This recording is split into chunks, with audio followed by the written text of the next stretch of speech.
information and you want to turn the tide, you got Four Seasons Pest Solutions on your side. All right, we're going to get started on the next segment. Matt had actually talked to me in the beginning. He said, where he told you all we want to do something more interactive or class participant, I guess you would say. So the PowerPoint section of this is small. Then we're actually going to go outside and we're going to work with these inspection sheets, see if we can find conducive conditions or potential pest problems or any pest problems. And then we'll just kind of go over a few and see if we see anything and compare notes and see what we're identifying. So far, everybody that's been talking, from Matt to every speaker so far, it's all interlacing, and we're coming to a point, and I know we're going to go through some identification after this segment. So I'm Mike Stevens of Stevens Pest Control and Stevens Lawn Works over in Corbin, and I've been around in this industry since 1990.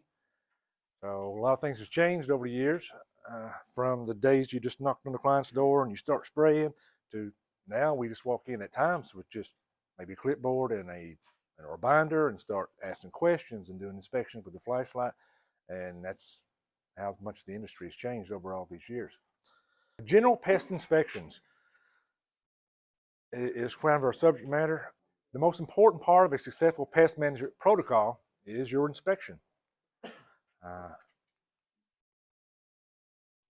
Although a thorough inspection is necessary to provide the highest quality of pest control service, as it provides the PMP with the most important information to consider when making recommendations and creating an effective treatment plan.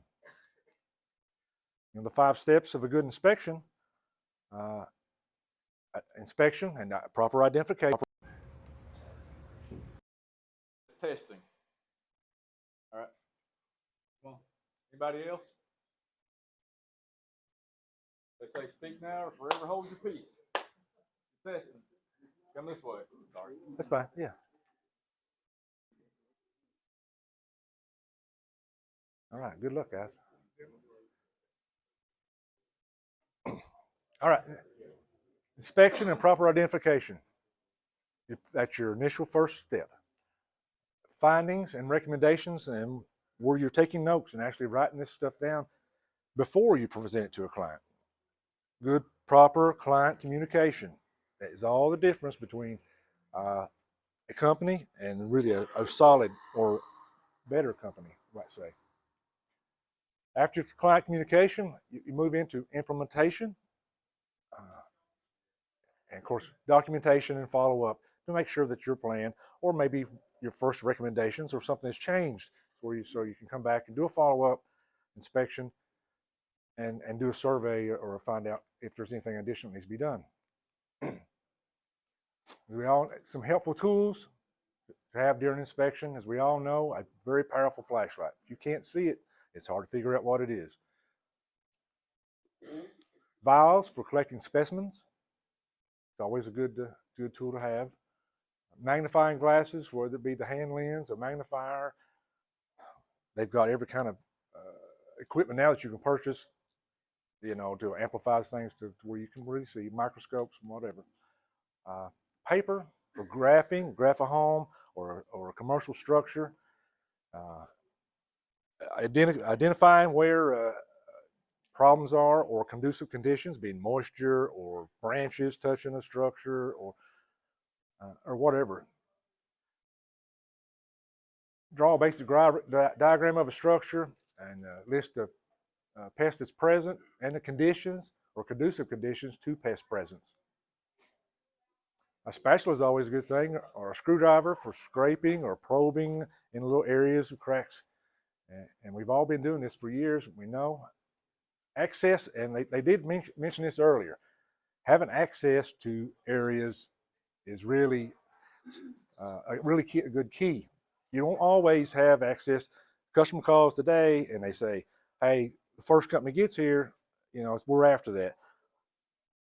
But you're dealing with a cluttered condition, maybe a basement that's just full of everything you can't really see. So postponing, delaying, it may be the best idea. pest management professional must be able to access pest vulnerability areas. Reducing clutter facilitates access, and it is better inspections. Inspection is also a good sales tool. In addition to maximizing your effectiveness and subsequent success, a thorough inspection is also a fantastic sales tool. A customer is confident in your abilities to locate and identify pest problems. They will be more likely to purchase your service or do an add-on service. If you're here for typically just rodent control, but you're seeing birds nesting on the building or on a person's home, maybe that's an opportunity to do an add-on. And then follow your recommendations. Questions to ask yourself during an inspection. What pests are present? Well, you can trap them. Is a good way to identify the pests and will help you identify the solution. Why are they present? Is there food? Is there water? Or is there harborage? When are they present? And I know they mentioned that earlier as well. Think about what goes on at night or when you're not there. Typically, when we show up at a client's house or business, we have a snapshot. We have, an hour, sometimes less, 20 minutes, sometimes 2 hours. You have a snapshot of things that may go on for 30 days. So think about what goes at night, the presence of food. Is there water, like sprinkler systems that's going off on the exterior for the landscaping? Or the waste disposal, and what kind of a waste disposal is people maintaining, whether it be the trash cans or dumpsters or whatever. Where are they present? Is the pest or potential pest indoors or outdoors? Common conducive conditions, often without realizing it, pest problems are created by a client's choice in landscaping. Because as they've mentioned earlier, 95% of the pests we deal with, other than bed bugs or German cockroaches, they're all coming from outside in. So objects or plant locations and maintenance around a structure can create ideal harborages for these pests. Fruiting trees, such as crab apples, may cause problems by attracting flies, yellow jackets, and other pests to fruit that falls and rots below trees. Tree branches that overlap or touch the roof of a building can act like a pest highway, providing access for carpenter ants, mice, and ants, and the list goes on of these crawling insects. Attic spaces. When it's cold outside, pests look for warmth. The tiniest gaps between plumbing pipes and walls around windows and vents can lure rodents, spiders, and other pests to set up housekeeping in your attic or crawl space.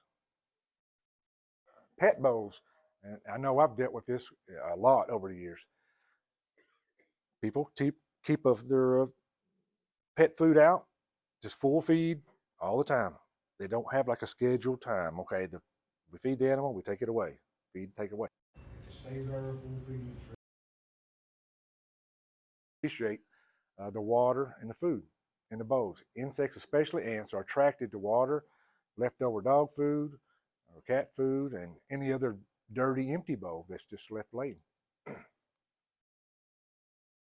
Vegetation, mature vegetation close to the house does wonders for pests.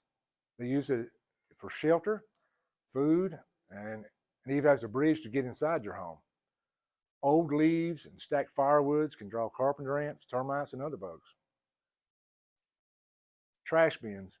Trash is a necessary evil for people and a nonstop party for the pest. Frequently emptied or closed and clean trash bins can help keep flies, rodents, roaches, ants, and other pesky creatures to a minimum. Water leaks is another conducive condition. Water can accumulate around your structure for lots of reasons. A leaking roof, blocked gutters, as we mentioned earlier, where they even talked about add-on service with the gutter guards. A leaky faucet or a sprinkler system that overwaters the lawn. All the moisture is a breeding ground for mosquitoes and our welcome mat for crickets and flies and many more.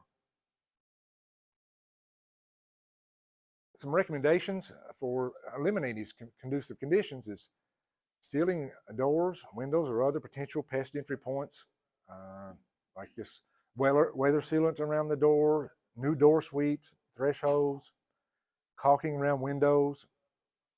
All this helps reduce. And I have done it a lot in the past. Door sweeps and caulking, and that's an add-on service. Customers will buy that because they don't want to do it. And you're just helping yourself as far as pests goes. Inspections for open doors or doors that are commonly left open. We've seen many houses with a little foyer entrance. The outside door always stands open, or even a commercial building with an exterior door that stands open full time, or a warehouse. They want rodent control, but every garage door they got stands open all day, every day. Faulty window screens.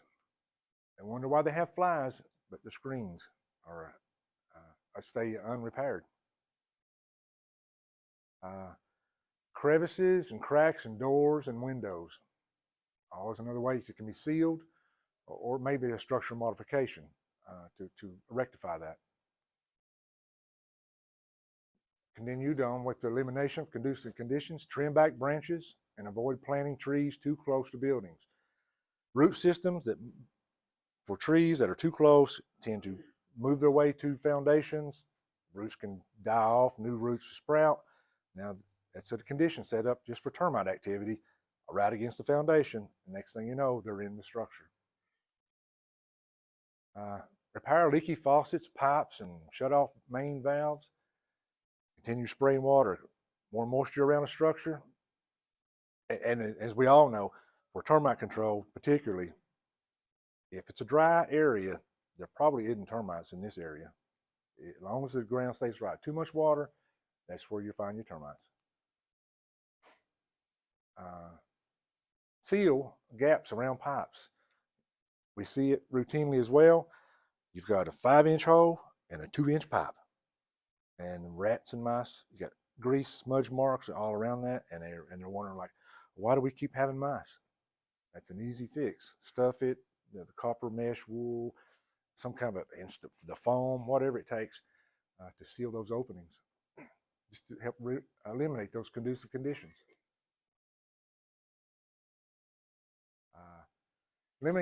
Eliminating pest harborages by sealing cracks and gaps. I was looking at the siding on the hotel here particularly, and there's many areas of this since synthetic stucco, it's already split and cracked. Now we get moisture, and it just sets up a perfect breeding area or a home for ant colony. Improving sanitation practices and/or trash management in and around facilities. Too often we see this kind of a thing going on here with dumpsters and overflow onto the ground.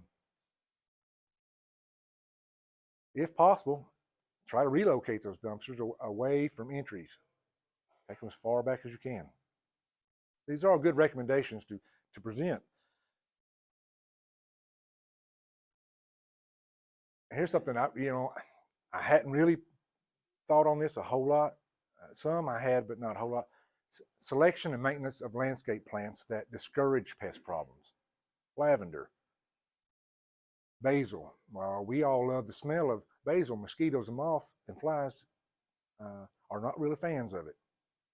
Thyme, mint, lemongrass, chrysanthemums, which we know of, and petunias all discourage pests from being up near a structure. When inspecting commercial accounts, enlist management and the supervisors. They first say, well, we're having a lot of, whatever the pest problem is. Try to talk to floor or duty staff, whoever's working there. They'll have a lot of information that you can gain just through communication. And if available, custodians or janitorial staff. They may not always be there when we're there and doing our inspections, but if they are, they'll see more than most. Communication is a necessary key to a more clearly identify current pest concerns. Again, another thing in commercial kitchens and garbage disposals. Commercial interior, around your dishwashers, always inspect those. Drink dispensing equipment. Roaches tend to want to hide out in those areas. Areas of, I can get that to work. Yeah, stock areas or storage areas. And of course, all the equipment within a commercial, at least in this commercial restaurant or food preps areas. Inspect entry doors and around plumbing. Rodents find all kinds of ways to get in.